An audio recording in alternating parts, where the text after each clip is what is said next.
நிகம கல்பதரோர் கலிதம் பலம் சுகமுகாத் அமிர்தத்ரவ சயுதம் பிபத பாகவதம் ரசமாலயம் முகுரஹோ ரசிகா புவி பாவுகாக.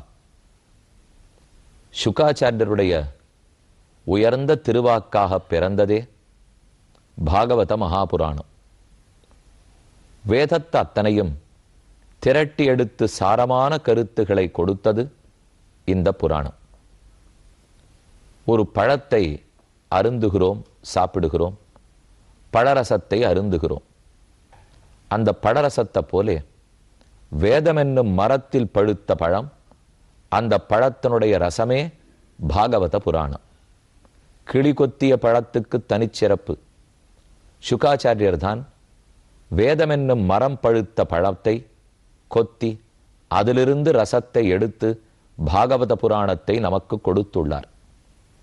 அவர் கொடுத்தது பரீட்சித்து ஒருத்தனுக்காக. ஆனால் அவன் மட்டுமாத்தை அறிந்தினான்.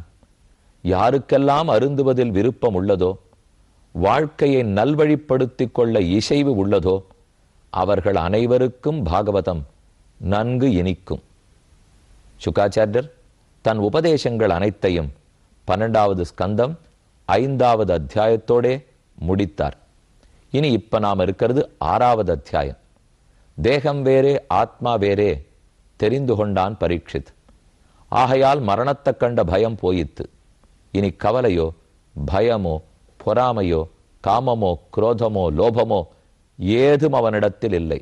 நிர்மலமான உள்ளம், பிரம்மத்தையே நினைக்கிறான். பக்கத்தில் இருக்கும் ஏதும் கண்ணில் படவில்லை. அப்போது தான் பெற்ற பேரின்பத்தை சுகரிடத்திலே விண்ணப்பித்து அவர் செய்த பெருத்த உதவிக்கு நன்றி தெரிவித்து கண்ணும் கண்ணீருமாக தழுதழுத்த குரலோடே அவர் திருவடிகளிலே விழுந்து வணங்குகிறான். நீர் செய்த உபகாரத்துக்கு நான் என்ன திரும்ப உதவி செய்ய போகிறேன்? நம்மிடத்தில் ஏதுமில்லை. பயனன்னாகிலும் பாங்கல்லராகிலும் செயல் நன்னாக திருத்தி பணிகொள்வான். குயில் நின்னார் பொழில் சூழ் குருகூர் நம்பி முயல்கின்றேன் உந்தன் மொய்கழற்கு அன்பையே. மதுரகவி ஆழ்வார் திருக்கோளிரில் சித்திர மாசத்தில் சித்திர நட்சத்திரத்தில் அவதரித்தவர். கண்ணனும் சிறுத்தாம்புங்கிற 11 பாசுரங்களை பாடியிருக்கார். அதிலே இதொரு பாசுரம். நம்மாழ்வார் என்னை சீடராக ஏற்றுக்கொண்டார். நான் எந்த தகுதியும் இல்லாதவன். ஆனா 1000 திருவாய்மொழி பாசுரங்களை பாடி நிற்க பாடி என் நெஞ்சுள் நிறுத்தினான். தக்கசீர் சடகோபனின் நம்பிக்கு ஆட்புக்க காதல் அடிமை பயனன்னே. பெருமானுக்கு எத்தனையோ தொண்டு புரிந்தவர் ஆழ்வார். அவர் எனக்கு என் உள்ளத்துல நிற்கிற அளவுக்கு 1000 பாசுரம் திருவாய்மொழி பாடியிருக்கார். இதுக்கு நான் என்ன திரும்ப உதவி செய்ய போறேன்? எனக்கு என்ன தகுதி இருந்ததுன்னு ஆழ்வார் கொடுத்தார். இத்தனை சந்தேகங்களையும் போக்கி உயர்ந்த சாமவேத சமமான திருவாய்மொழியை கொடுத்தாரே, அவருக்கு திரும்ப உதவி செய்யறதுக்கு முயற்சிக்கிறேன். எத்தனை பிறவி எடுத்தாலும் முயற்சிக்கத்தான் போகிறேன். ஆனால் அந்தோ ஆழ்வார் பாடல்களை அடைந்தவன் அடுத்த பிறவி எடுக்கப் போவதில்லை. இதையே இறுதி பிறவியாக கொண்டு மோட்சமடையப் போகிறான். அப்ப அந்த ஆழ்வாருக்கு என்னைக்குத்தான் நான் திரும்ப செய்ய போறேன்? திரும்ப செய்யணுங்கிற விருப்பத்தோடே முடிந்து போவோம். அதைத்தான் இப்ப பரீட்சித் சுகாச்சாரிடத்துல சொல்ல போறார். 6வது அத்தியாயம் சூத பௌராணிகர் சொல்றார். ஏதன் நிசம்ய முனினாபிகிதம் பரீட்சித் வியாசாத்மஜேன நிகிலாத்மதிருஷா சமேன தத் பாதமூலம் உபசிருத்திய நதேன மூர்த்னா பத்தாஞ்சலிஸ்தமிதமாக ச விஷ்ணுராதா. அந்த சுகாச்சாரியர் முன்னே விழுந்தான், கைகளை கூப்பி கொண்டான். தன் தலையால் அவள் திருவடிகளை தொட்டு கொண்டு தழுதழுத்த குரலோடே வேண்டிக் கொள்ளுகிறான். அரசன் பேசுவது சித்தோஸ்மி அனுகிரகீதோஸ்மி பவதா கருணாத்மனா ஸ்ராவிதோ யச்சமே சாட்சாத் அநாதி நிதனோ ஹரிஹி. ஆதியுமில்லாத அந்தமுமில்லாத ஹரி சொற்களின் மூலமாக நீர் எனக்கு அவரை காட்டி கொடுத்து விட்டீர். ஹரி எம்பெருமானை ஒரு சொல்லால ஸ்லோகத்தாலேயே எனக்கு காட்டுவிட்டீர். நான் சித்தி அடைந்தேன், உம்மால் அருளப்பட்டேன். உம்முடைய கருணையாலே என் சந்தேகம் அத்தனையும் நீங்கித்து.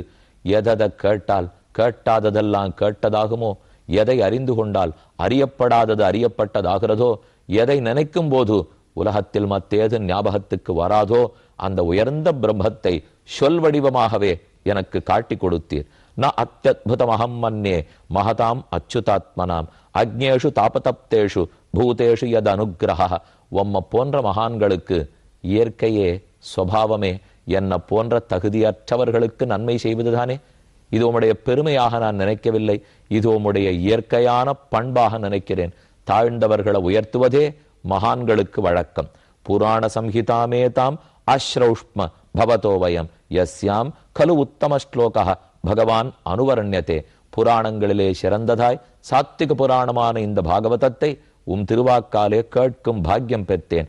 பகவன் தக்ஷகாதிபியா மிருத்யுபியோ ந பிபேம்யஹம். இந்த ஒரு வார்த்தை இவன் வாயில வாங்கறதுக்கு தான் சுகர் இத்தனை உபதேசித்தார். இனி தக்ஷகனாக இருக்கட்டும், யவனாக இருக்கட்டும், மிருத்யு தேவதையை வரட்டும், யாரை கண்டும் எனக்கு பயம் இல்லை. ஏனெனில் அவர்கள் அனைவரும் என் உடலை தீண்ட போகிறார்களே தவிர நான் என்னும் ஆத்மாவை அவர்களால் தீண்ட முடியாது. பிரவிஷ்டோ பிரம்ம நிர்வாணம் அபயன் தரிசித்தன் துவயா. உன்னால் காட்டப்பட்ட ஸ்ரீஹரி அவனுடைய திருவடி தாமர்களில் என்னுடைய மனம் ஒன்றி விட்டது. என் ஆத்மா அந்த நிழலில் இருக்க போகிறது. பெருமானுடைய திருவடி நிழலும் இருக்கும் ஆத்மாவை எவன் தீண்ட முடியும்? காற்று புகுமா? சூரியன் தகிப்பரா? மழை குளிருமா? ஏதுமில்லை. யமன் தீண்டுவரா? இயலாதே. அனுஜானீஹி மாம் பிரம்மன்னு வாச்சம் யச்சாம்யதோக்ஷஜே முக்த காமாசயம் சேதா பிரவேஷ்ய விருஷாம்யசூன். இப்போது நான் ஆனந்தமா இந்த சரீரத்தை விட்டுட போறேன். இது இருக்க வேதானே துன்பப்பட்டு கொண்டிருந்தேன், இதை துறப்பேன், கண்ணனுடைய திருவடிகளை அடைவேன். அஜ்ஞானஞ்ச நிரஸ்தம்மே. என்னுடைய மயக்கம், அஜ்ஞானம், அறிவின்மை, குழப்பம் நீங்கி போச்சு. ஞான விஞ்ஞான நிஷ்டையா. நீர் சொன்ன ஞானத்தாலே, நீர் கொடுத்த மெஞ்ஞானத்தாலே என் அறிவீனம் அழிந்தது. பவதா தரிசிதம் க்ஷேமம் பரம் பகவத பதம். பெருமானுடைய திருவடியே காட்டி கொடுத்தீர். எம்மால் செய்ய ஒன்றுதும் அற்றொன்னில்லை. இதோ தலை குனிந்து கைகூப்பி உமக்கு மறுபடியும் மறுபடியும் பூயஹா பூயஹா புனః நன்றி நன்றி என்று மட்டும்தான் என்னால் சொல்ல முடியும். அதை நினைவில் கொள்ள முடியுமே தவிர சொல்வதற்கு கூட நான் தழுதழுக்கிறது. சூத பௌராணிகர் சொல்றார், இத்யுக்தா தம் அனுஜாப்பிய பகவான் பாதராயணி ஜகாம பிக்ஷுபி சாகம் நரதேவேன பூஜிதா. அங்க இருக்கிற அனைவராலும் வழங்கப்பட்ட சுகர் பாதராயணி. பகவத் பாதராயணர்னு வியாசருக்கு திருநாமம். அவருடைய பிள்ளையல்லையோ இவருக்கு பாதராயணின்னு சுகருக்கு பேர். இப்படி ஒரு வார்த்தையை பெற்றுக்கொண்டார். தழுதழுத்து நிற்கும் சுகர் உயர்ந்த பரீட்சித்தை கண்டார். பார்த்தவுடனே திருப்தி ஏற்பட்டு நாம் பண்ணின உபதேசம் பலித்தது. இவனுக்கு தேகம் வேறு ஆத்மா வேறுன்னு புரிந்தது. கண்ணனிடத்தில் நைசர்கிகமான பக்தி உண்டாயிற்று. இனி நமக்கு இங்கு வேலை இல்லை. உடனே அந்த இடத்துல இருந்து புறப்பட்டுட்டார். எல்லாரும் சேவிக்க ஜகாம பிக்ஷுபி சாக்கம். கூட இருக்கிற ரிஷிகளோட புறப்பட்டு போயிட்டார். ஏன்னா அவருக்கு அடுத்தவன் இதே போல குழம்பியவன் லோகத்துல எத்தனை பேர். அடுத்து இருக்கிறவனுக்கு இந்த கதையை சொல்லி ஆகணும் இல்லையோ. நமக்கு அர்த்தம் என்ன தோணும், இவ்வளவு தூரம் பரீட்சித்து கேட்டு இருக்காரே, கேட்டு முடிச்ச உடனே அவரை எப்படி பாம்பு வந்து கடிக்கிறது, அவர் ஏதானு கவலைப்படுறாரா இல்ல கவலை இல்லாத போயிட்டாரா என்னான்னு பார்த்துட்டு அவர் அனுப்பிச்சு வச்சுட்டு கிளம்பி போகணும். இந்த ஆசை நமக்கு வந்துடும் இல்லையோ. அப்பதான் நமக்கு விவேகமே வரலன்னு அர்த்தம். இந்த ஆசை வந்துடுத்துனாலே அப்ப விவேக ஞானம் இல்லை. இந்த ஆசை சுகருக்கு வரல. ஏனால் அவன் ஆத்மாவுக்கு குறைக்க வேணும். அவன் புரிந்து கொண்டான். இனிமே அந்த சரீரம் கீழே விடுறத போய் பார்க்க வேண்டிய தேவையில்லை. மேலும் நம்ம கிட்ட கேட்டுண்ட சிஷ்யனாச்சே, அவனுக்கு என்னாச்சுன்னு பார்ப்போம். என்னாலே அப்ப நம்ம கிட்ட நம்ம சிஷ்யன் நமக்கு வேண்டியவன் எத்தனை பற்று வந்துடுறது. இந்த பற்றே வேண்டாம்னு தானே இவ்வளவு நேரம் உபதேசித்தார். ஆக அப்போதே அவர் விடத்து விட்டு அகன்றார். ஆனந்தமாக அடுத்த சிஷ்யன் கிடைப்பனா. யாருக்கு பிரம்மத்தை பத்தி தெரிஞ்சுக்கணுங்கிற ஆசை இருக்கு. நமக்கெல்லாம் இவ்வளவு நாளா கேட்டோம், மூச்சு விட்டு உட்காரும் ஆசை. பாகவதம் முடிஞ்சு போச்சு. கண்ணபிரான் கதை முதத்தை இவ்வளவு நேரம் கேட்டுட்டோம். இதே முடித்த அடுத்த நாள்ல இருந்து திரும்ப முதல் ஸ்லோகத்திலேருந்து ஆரம்பித்தால் நம்ம எத்தனை பேருக்கு ஆசை வரும்? அவருக்கு கவலையே இல்லை. இப்போ அடுத்தொருத்தன் எனக்கும் சந்தேகமா இருக்கே, எனக்கு 7 நாள் தான் இருக்குன்னு சொன்னால் திரும்ப இதே புராணத்தை கூறுகிறார். அத்தனை ஆசையோடைய கிருஷ்ண கதையை திரும்ப திரும்ப சுகர் கூறுகிறார். பரீட்சிதபி ராஜர்ஷி ஆத்மன் ஆத்மானம் ஆத்மனா சமாதாய பரம் தத்யாவஸ்பந்தா சூரியதுர் தருகு. உடனே பரீட்சித்து தன் மனத்தை அடக்கினான். உடம்பை அடக்கி கிழக்கு நோக்கி நுனி வைத்து, அதாவது தர்ப்பங்களை பரப்பி, தர்ப்பத்தை கிழக்கு நோக்கி நுனிய வச்சு பரப்பி தான் வடக்கு நோக்கி அமர்ந்து கொண்டான். அப்போது முனிகுமாரனுடைய சாபத்தின்படி விஷ கொடுக்குகளோட பாம்பு தக்ஷகன் அருகே வருகிறான். தக்ஷக பிரகிதோ விப்ராக கிருத்தேன த்விஜசூனுனா ஹந்துகாமோ நிருபங்கச்சன்னு ததர்ஷ பதி கஷ்யபம். அப்போ இவரை கடிச்சு வச்சுருக்கிற கடிக்கிறதுக்காக பாம்பு வருது இல்லையா.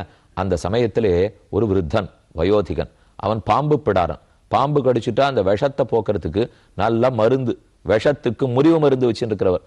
அவரும் இந்த விஷயத்தை கேள்விப்பட்டு, சரி அரசனா இருக்கார், அவர்கிட்ட விஷமுறிவு ஏற்படுத்தி நல்ல பேர் சம்பாதிப்போம் அப்படின்னு வந்தார். தக்ஷகன் வழியிலேயே அவரை தடுத்து வேண்டிய பணத்தை கொடுத்து, அவரை விட நான் நிறைய பணம் தரேன், போம், இந்த இடத்துக்கு வரப்படாது அப்படின்னு அனுப்பிச்சு கொடுத்து, தம் தர்ப்பயித்வா திரவிணைகி நிர்வரத்திய விஷஹாரிணம், மேலே அருகே வந்தது, கடித்தது. பிரம்மபூதஸ்ய ராஜரிஷேகே தேகா அஹிகராக்னினா பபூவ பஸ்மசாத் சத்யா பஷ்யதாம் சர்வதேகினாம். அங்க கூடியிருக்கிற எல்லாரும் பார்த்திருக்கும் போது பாம்பு அருகில் வந்தது, அவனை கடித்தது. அந்த கடித்த விஷ அக்னி நெருப்பு போலே பரீட்சித்தினுடைய உடம்பை பற்ற, உடம்பு திகு என்று எரிந்து கீழே விழுந்தது. ஹஹா ஹஹா என் அனைவரும் பார்த்து கொண்டிருக்கும் போது ஆத்ம ஜோதிஷ் புறப்படுறது. ஹாஹாகாரோ மகாநாசீத் புவிக்கே திக்ஷு சர்வதா விஸ்மிதா ஹ்யபவன் சர்வே தேவாசுர நராதயா தேவ துந்துபயோ நேது கந்தர்வாப்சரசோ ஜகுஹு வவர்ஷு புஷ்பவருஷாணி விபுதாக சாதுவாதினா. ஆகாசத்தில் இருந்த சாதுக்கள், தேவர்கள், கந்தர்வர்கள் அனைவரும் கூடி புஷ்பமாரி பொழிந்தார்கள். என்ன ஞானம், என்ன பக்தி, என்ன வைராக்கியம்! இப்படி என்னோ மனிதர் இருக்க வேண்டும். பூலோகத்தில் பிறந்திருந்தாலும் சொர்க்கலோகத்தில் இருப்பவன போன்ற பெருமை, ஏன் வைகுந்தத்தில் இருக்கும் முக்தர்களுக்கு நித்தியர்களுக்கும் உண்டான பெருமை. இவன் விண்ணுளாரிலும் சீரியர். இவர்கள்லாம் பூலோகத்தில் இருக்கிறவா, ஆனா அவர்களுக்கு விண்ணுளார்களைப் போலே பெருமை உள்ளதே. என் அங்க இருக்கிறவாள்லாம் ஆச்சரியப்பட்டு பூமாரி பொழிய ஜனமேஜய ஸ்வபிதரம் ஸ்ருத்வா தக்ஷக பக்ஷிதம் யதா ஜுகாவ சங்கிருத்த நாகான் சத்ரே சஹத்விஜைஹி. பரீட்சித்தனுடைய பிள்ளை ஜனமேஜய மகாராஜா. வைசம்பாயனரிடத்துல ஜனமேஜயர் மகாபாரதம் கதை முழுக்க கேட்டுண்டார். அவனுக்கு தன் தந்தையார் மரித்தார் செய்தி கிட்டித்து, ஓ இந்த பாம்பு கடிச்சுத்தானே போச்சு, அப்ப உலகம் முழுக்க பாம்புகள் அத்தனை அழிந்து போற படிக்கு ஒரு தீர்க்க சர்ப்பயாகத்தை பண்றேன், சர்ப்பங்கள் எல்லாம் அழிஞ்சு போடணும் அப்படின்னு ஹோமத்திய வளர்த்து அதில் ஆகுதி கொடுத்து ஒரு பாம்பா வந்து விழுந்து பல பாம்புகளுக்கு உயிர் படுத்து. ஆனா தக்ஷகன் மட்டும் வந்து விழலே. ஏனால் தக்ஷகன் இந்திரனிடத்துல போய் சரணம் புக, இந்திரன் தன்னுடைய தேரோட சேர்த்து தக்ஷகனை வச்சுட்டு காப்பாற்றி கொண்டிருந்தான். இவனானா ஹோமத்தை வளர்த்துன்னு போறான், எல்லா பாம்பும் விழருது, தக்ஷகன் விழலே. பக்கத்துல இருக்கிற ரிஷிகளிடத்துல கேட்கிறான், ஏன் இன்னும் தக்ஷகன் வரல?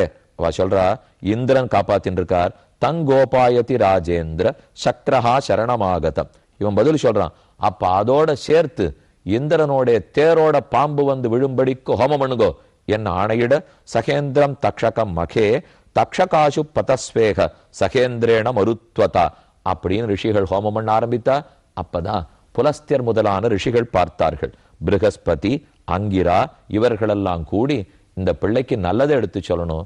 யாரோ ஏதோ கர்மத்தாலே மரித்தால் அதற்கு உலகத்தையா நாசம் பண்ண முடியும்? பிள்ளாய் தவறு செய்கிறாய் என்று ரிஷிகள் முன்னாடி வந்தா. நைஷத்வயா மனுஷ்யேந்திர வதமர்கதி சர்பராட் அனேன பீதம் அமிர்தம் அத வா அஜராமரஹ. அந்த சர்ப்பத்தை நீ கொல்ல முயற்சிக்காதே, அது மேல அமுதத்தை குடிச்சிருக்கு, உன்னால் கொல்ல முடியாது. மேலும் உன் தந்தையார் கண் கர்மத்தாலே மரித்தார், அதோடு இல்லை, அவர் எங்கு மரித்தார்? மீளாத இன்பத்தை அடைந்திருக்கிறார். அந்த பெருமையை நினைத்து ஆனந்தப்படுவாயா? ஏன் இதை போல உயிர்கொலையில் இறங்கி இருக்கிறாய்? நிறுத்து என்று கூற, ஜீவிதம் மரணம் ஜந்தோஹோ கதிஹி ஸ்வேனைவ கர்மணா ராஜன்ஸ்ததோன்யோ நான்யஸ்ய பிரதாதா சுகதுக்கயோஹோ தஸ்மாத் சத்திரமிதம் ராஜன் சம்ஸ்தீயே அபிச்சாரிகம் சர்ப்பா அநாகசோ தக்தாக ஜனயதிஷ்டம் கி புஜ்யதே. இந்த யாகத்தை உடனே நிறுத்திடு, ஊருக்கு நன்மை செய் என்று அவர்கள் சொல்ல உடனே ஏற்றுக்கொண்டான். இத்யுக்தா சததேத்யாக மகர்ஷேர் மானயன் வச்சக சர்ப்பசத்ராதுபரதः பூஜையாமாச வாக்பதி. வந்திருந்த ரிஷிகளை எல்லாம் பிருகஸ்பதி முதலானோரை வணங்கி இனி இந்த தவறு செய்ய மாட்டேன் என்று ஏற்றுக்கொண்டான். அத்தோடே அவனுடைய சரித்திரமும் முடிவு பெறுகிறது. இப்ப சொல்லி முடிக்கிறார். த ஏதத் அதிகச்சந்தி விஷ்ணோர்யத் பரமம் பதம் அகம் மமேதி தௌர்ஜன்யம் நயேஷாம் தேககேகஜம். ஆக பாகவதத்தை கேட்பதாலே நான் நீ என்கிற வேற்றுமைகள் மறைந்து அனைவரும் விஷ்ணுவுக்கு தொண்டர்கள் என்ற ஒற்றுமை வரும். நமோ பகவதே தஸ்மை கிருஷ்ணாய அகுண்ட மேதசே யத் பதாம்புருக தியானாத் சம்ஹிதா மத்தியகாமிமாம். எந்த பெருமான் கண்ணனுடைய திருவடித்தாமர்களை நினைக்கிறபடியால் இவ்வுலகத்தையே துறந்து மோட்சத்தை அடைவோமோ அந்த திருவடிகளுக்கு நமஹ நமஹ நமஹ, மறுபடியும் நமஹ. என்பதோட இந்த சரித்திரம் முடிக்கிறது. அடுத்த 6வது அத்தியாயத்தில் வேதங்களை எப்படி பிரிச்சார் அப்படின்னு சொல்ல போறார். அதோட 6வது அத்தியாயம் முடிஞ்சிடும். இனி நம்மிடத்தில் இருப்பது 7 அத்தியாயங்கள் மிச்சம், 9 நாட்கள் மிச்சம். அதை கேட்போம்.